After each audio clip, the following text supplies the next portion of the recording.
Review topic 16, periodic table groups. So we're going to talk about the groups that have specific names that you should remember.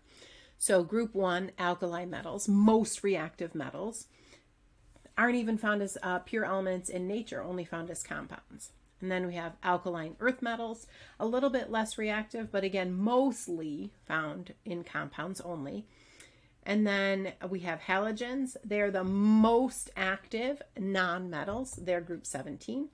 And then we have noble gases in group 18, the least reactive elements.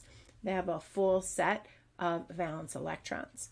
And then we have below the periodic table, just done that way so the periodic table is not stretched out. We have lanthanides at the top row. They belong to period 6, and to period 7. We have actinides. And then this D block in the middle, we have transition metals.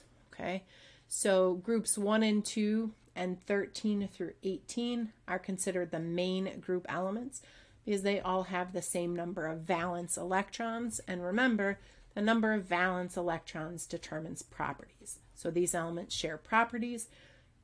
Elements in the same group share properties because of valence electrons.